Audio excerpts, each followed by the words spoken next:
everybody, this is Lonk the Sane. Welcome back to my channel.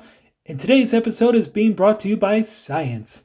Yes, today we will be attempting to answer the question, can you win a game of Mythgard without a single minion in the deck? If you look at the bottom right, let me just bring it up. If you look at my mana curve here on the bottom right, you'll see the minion column, empty. There's zip, there's zero, there's nada, there's nil. Don't want them, don't need them, get them out of here. We don't need any stinking minions in this deck to win a game. So the way I've chosen to do this is by taking an existing archetype, green-yellow Fires of Creation, and basically watered it down for my own nefarious purposes. So you can kind of think of it as a budget green-yellow Fires build with the added quirk of not having a single minion. So Fires of Creation, if you've never seen this before, there's a reason why we're playing 15 artifacts. The way this path works is every time we play an artifact, it's going to add 1 energy to our path, and it's going to create a forgeling in our hand with power and toughness equal to the number of energy on the path. So the first time we play an artifact, we're going to get a 1/1 forgeling. The second time we play one, we're going to get a 2/2. The third time we play an artifact, we're going to get 3/3, and so on and so forth, all the way up to 10/10. And as you can see on the right, we're going to rotate in what abilities those forgelings come into play with. And when we play said forgeling, we're going to then look at the top 4 cards of our deck. We may choose a artifact among those and choose to place that on top of the deck. That way next turn, we'll draw another artifact. We'll play the artifact. We'll get our forgeling, play the forgeling, select one to put on top of the deck. Next turn, draw the artifact, play the artifact, get a forgeling, and so on and so forth. You get the idea. So these forgelings are going to get bigger and bigger, and hopefully we'll string together a couple of artifacts and we'll quickly get some big boys onto the battlefield.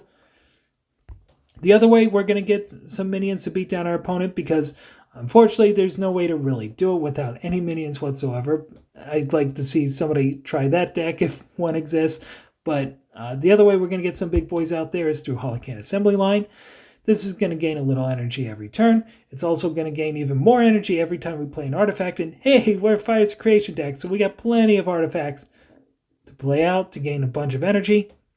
And then for just 2 mana, we're going to play 7/7, an 8/8, a 9/9, or whatever. We're going to get some big boys for dirt cheap. So yeah, this is a great way to generate value in the late game. And this is such a good card for Fires of Creation. Such a good way to generate value with these types of decks. Some of the artifacts we put in here. We have a couple Morbid Centrifuges. I don't know who decided yellow needed a really slow kind of quasi-win condition, but here you go. This is going to put, at the end of our turn, it's going to put a Virulent Strain into our opponent's deck. And it's important to note that it's going to put in the top half of the opponent's deck. That way they have a good chance that they're eventually going to draw it. And the Virulent Strain, the opponent can play it, but it's going to do 2 damage to them. It'll draw them a card, but if it's minion, it's going to give it blight permanently. So these are basically just bricks we're putting into our opponent's hand. And hopefully they'll draw a whole bunch of bricks, and they'll either have to play crappy minions, or they'll just be stuck with a bunch of cards they don't want to play, and we'll win on card advantage there. Some of the other artifacts include Orbital Jamming Satellite. We can suppress our opponent's minions. We also have a Nullus Fabricator. We can copy one of our artifacts with it. This is mostly going to be used on the Holocan Assembly Line. We might use it on the Morbid Centrifuge as well. It all depends on what we're trying to do. We also have 3 copies of Media Autocam. We have 25 spells in here, so we should be able to gain a whole bunch of energy and draw a bunch of cards with these. We have everybody's favorite ramp boy right now, Bolshoi Constructor. This card is so busted. This card's ridiculous. It starts out with 1 energy. Each sunrise, we're going to get an additional energy. Once we get 3 energy, we can sacrifice this, and it's going to ramp up our mana 2 permanently. So I would imagine this is going to face the Nerf Bat again at some point. But with 6 life in it, we just got to be careful that our opponents don't take it out in 2 turns. They don't do 6 damage to our face and remove it. So be kind of careful with this one, but once it goes off, and it very often does, oh boy, we're going to ramp up very quickly with this deck. That'll allow us to play both our Holocans and our bigger forgelings on the same turn. And we also have 2 copies of Samosik the Living Sword in here. This will cut down on some of the aggro decks. It'll deal 2 damage to our opponent's minions when they attack into an open lane. We have 3 copies of Academy Recruitment. Just another way to get a couple little minions on the battlefield. These will be mostly used in defense more than anything, just to stall out our opponent till we can get our big boys. And we also have 2 copies of Clay Effigy. This will draw us a card, but it's also, purely defensive. It's an 0-1. It's not going to do damage to the opponent anyway. And then most of our spells are going to be removal based. We have a Traitorous Murmur. We have a Terminal Calculus. We have 3 copies of Led Astray. We have 3 copies of Anelli. We have 2 copies of Misanthropia. We have 2 copies of Yanavirus. We have 2 copies of Vicious Cycle. I'm not a big fan of Vicious Cycle. I don't like giving my opponents a free card, but when we need spot removal, I guess it'll do in this kind of deck. And we also have 3 copies of Corrode Equipment. I'm not using Protect as my power. I went with Mend because I want to try to protect my minions a little bit more, gain them some life back. So, this actually combos pretty well with Protect because you can, of course, play Protect on the opponent's minions and then give them Blight 3 instead of Blight 1. But Blight 1 I think will be just fine. I'd rather try more to keep my own minions alive because we have so few of them. And that's pretty much just the deck. Like I said, it's pretty much just a budget build of green, yellow fires with the quirkiness of not having minions in here. So, all right, let's science away. Let's see if we can actually win a game with this silly little deck I've created here. All right, for our first match, we are up against orange-green mid-range, and my opponent is Steph Dawnheart. For those of you who don't know, Steph is another YouTuber. She does a variety of game stuff, but she occasionally does Mythgard as well. So if you want to check out her channel, I will leave a link in the description below. Go give her a follow as well. And this is a good hand for Media Autocam. Got a bunch of spells in here. We also have the Molten Forgeling if we want to play it out because we went second.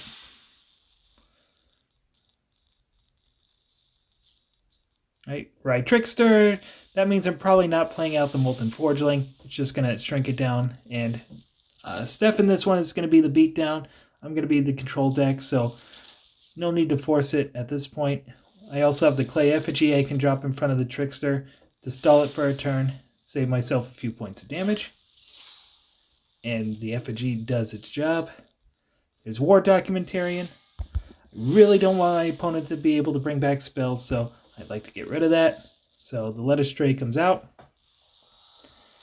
That charges up both our autocams, so I get to draw 2. Got a nice full grip of cards here to start early on.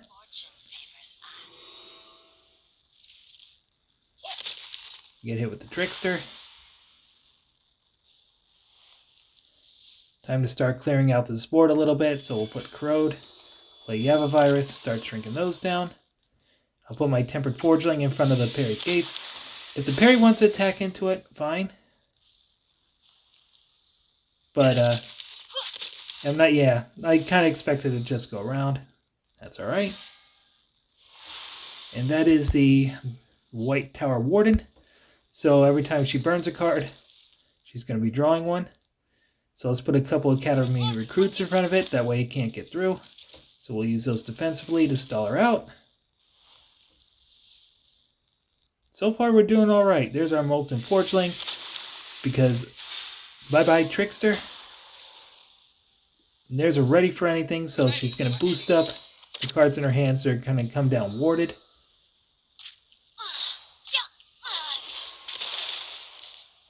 So her path is stinging us a little bit as well, getting in for a little bit of extra damage.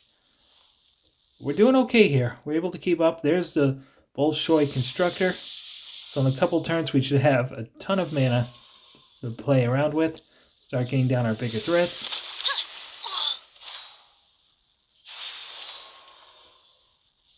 And I attacked into that Warden, obviously, so it would be destroyed this turn, so no extra card for you. There's another parry at the gates. We'll take another hit from her power. So far, we're looking pretty good. We're keeping this board under control. we have a couple of options here. Start removing our stuff. Orbital jamming satellites should help, especially if they're coming in warded. I'll hit the parry at the gates for good measure, so it can't get around my minion, get in for damage. Terminal calculus, that's going to hurt, but this is going to hurt even more. This is not how this was supposed to go. Yeah, that's real bad. So, apparently our deck was pre-sideboarded against, and, oh boy. Now I'm in a lot of trouble. We went from having 5 artifacts to 0, and I can't even be mad at that. That was actually kind of awesome. So now I gotta figure out a new plan, figure out how I'm gonna come back from this. Because Steph is just now pushing on the gas pedal. There's one Ride Trickster that came back from the Boneyard because of Journey of Souls. And there's another one she had in hand. I mean, Simosic might buy us a little time. Might not.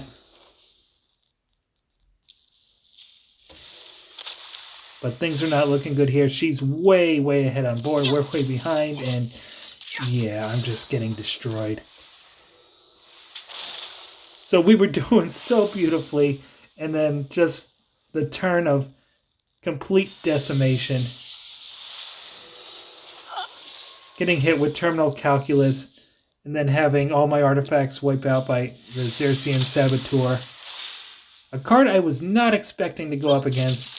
Usually don't see that in the greater meta, but it is what it is, and yeah, my hopes and dreams fell apart. So it was starting out good. Things looked to be under control in that one, and then it just got away from us. She had the right cards at the right time, and once our board got wiped out, there wasn't much we could do to catch up. And that's the general feeling that I have with this deck is if you get too far behind, if you aren't able to keep things under control without minions in play to at least trade or to block, if you use too much of your removal spells too quickly, then you can get into a lot of trouble. So, oh well. Attempt number 1, that was a complete and utter failure. We got rolled over in that one. So, all right, let's go on to another game. Maybe we'll have a little bit better luck this time. All right, this next match is going to be against another mid-range deck, this time blue-purple. And my game plan is to turn 2, play Simosic the Living Sword to give us some protection. Then turn 3, play out the Bolshoi Constructor. And with Simosic out on turn 2, that will give us some additional protection, and we'll also be able to create a 1/1 Forgeling. I basically just don't want the opponent to be able to do 6 damage to our face and take out my Constructor. And we are playing the control deck, so we can afford to take it a little bit slowly. And you also want to attack with your 0/1s just to assert dominance on the opponents. Very important. Can be the key to victory. There's a Dawnheart Thane. Not a huge threat, but again, I don't want my opponent getting in for too much damage. So I'm happy to put a Tempered Forgeling in front of that to block it.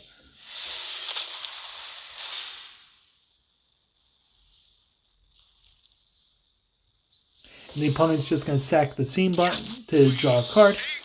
Steam Button wasn't getting in for damage anytime soon. I draw the Morbid Centrifuge. Not ready to play it out yet because I have Media Autocam, so I'll just burn it to get another yellow gem. And I can put out my 3/3 Forgeling in front of that Thane. They can use the Squire Pike if they wish. And they do, so that'll be a trade. No big deal. There's another Dawnheart Thane. Alright, I tap into the Bolshoi Constructor, and as you see, we're now up to 6 mana. So things are looking good at the moment. Gonna play the Corrode Equipment. Play our Rotary Forgeling. I just want to keep upping my mana. Keep digging for artifacts. Just keep my Forgelings getting bigger and bigger. And speaking of bigger, there's a Tarragon from the opponent. Great. But at least that thing will die to the Simosic. But it also puts an Adam and Pearl in hand with the Tarragon. So they can give something overrun. Now I'm ready to play out the Centrifuge. It's another cheap artifact. Play out my Tempered Forgeling. Alright, looks like Nihilist Fabricator is coming up. Start putting some bricks into the opponent's deck. There's a Lantern Colossus. So now I think this might start to get out of control a little bit. So unfortunately, I'm going to have to use the Terminal Calculus as a 1-for-1. I mean, if you can get 2-for-1 outfit, fine, but at 5 mana, a good solid 1-for-1, remove it from the game completely. It's not such a bad deal. There's a Spirit Away. Speaking of 5 mana removed from game, there's a Volcanic Rizzy. So at this point, I'm kind of kicking myself for playing the Corrode equipment on the Thane, because now my opponent's getting down some bigger minions, and I'm kind of running out of removal spells. I can play out another Clay Effigy to try and stall him, but I have no doubt that Adamant Pearl is coming down on that Rizzy. And my opponent just drew their first brick with the Virulent Strain. Digging for cards. There's the Pearl. So this is going to hurt a little bit. Forgeling is going to help keep my Nihilus alive. If I can just get one extra artifact out of it, I'll be happy. Academy Recruitment to try and block, but again, it has Overrun, so I know I'm going to be taking a hit. Draw a couple cards. This Entropia might be good. Trader's Murmur is looking really, really good.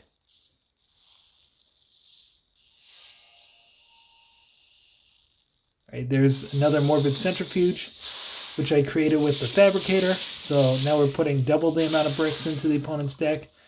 And hopefully they'll just start drawing some bad cards really quickly. And there's another Volcanic Rizzy. Tarragon dies to the Samosic. But here's Trader's Murmur, and because we ramped our mana, I can also play the Vicious Cycle. So we went from kind of being in a tough spot to looking pretty darn good. The opponent's board is clear. We've got a nice big minion, but here comes Magnus. There's Immolation Cloak, so not even going to get a trade out of this deal. There goes my opponent's Rizzy. We hardly knew ye, but hello, Holocan Assembly Line. That's just the card I wanted to see. Now we can start putting down some nice big Holocans. But for now, I'll play a nice big Forgeling in front of Magnus. Just digging for more artifacts here.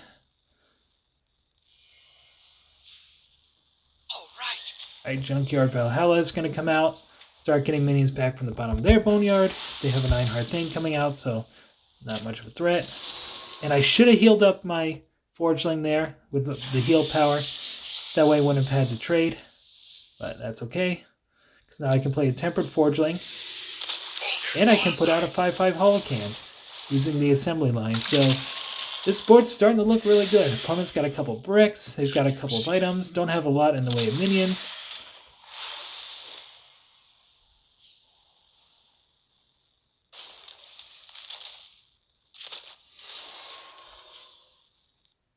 So I'll just get down my other Forgeling, start pushing some damage across at the opponent. Come on, bricks. Nope, no brick this time.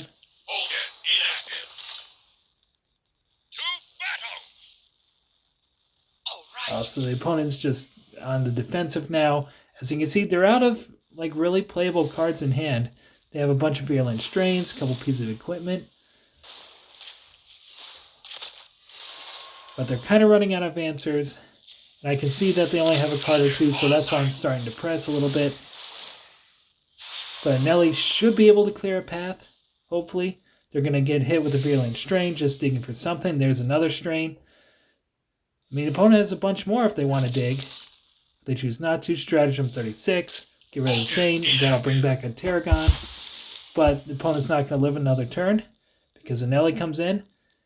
And we have enough for lethal. So they went from 22 to 0-1 shot because we got our Forgeling so big. We're able to get down a couple of Holocans in. Glory, hallelujah. No minions, no problems, no mercy. We were able to do it. We pulled off the win without a single minion in this deck, and it felt pretty good. Honestly, this, I think, was the third match I played with this, and I was able to pull it off. I was able to do it a couple of times, so even without minions in this deck, this is still capable of winning. This has a good, solid game plan. As you saw, we were able to pull it off. And yeah, we got outsized a little bit, but once we were able to catch back up, there was just no stopping us. We were just able to put out big minion after big minion, and we swung for 22 to take out the opponent in one shot. So, glory, hallelujah. The idea worked, so let's go back to the menu screen and I'll share my final thoughts on this deck. If you're asking me if this deck is competitive or not, well, that's not really a fair question now, is it? I had this silly idea to build a deck with no minions in it. I did that and I was able to accomplish my goal. So with that regard, I'm very happy with this deck. It is very slow, very grindy. It is still very much a control style deck, but we do only have 4 mythic rares in here. We have the Trader's Murmur, Terminal Calculus, we have a Nola's Fabricator, and we have the Orbital Jamming Satellite. And any one of those cards you can, swap out for your own heart's desire if you so choose. So this is, in essence, a budget control deck, which you don't see a whole lot of. And if you've never played Fires of Creation before, you can definitely give this one a go. You'll learn to play, your artifacts very well because you're relying on them basically to win the game. It is a quirky style deck. I know a lot of jank decks out there like to do something big, something flashy. This one doesn't really, but if you like to try a more control style play, this is the deck for you. So is this competitive? Nah, never meant to me. This is just something fun that I want to try, and I was able to accomplish that, and hey, I had fun with it. So if you want to check this deck out for yourself, see if you enjoy it as well, see if you can punk out your opponents by beating them with 0 minions, I will leave a link in the description below. That's going to be it for me today. Hope you enjoyed the video. If you did, or even if you didn't, hit that like and subscribe button. And I will see you guys next time.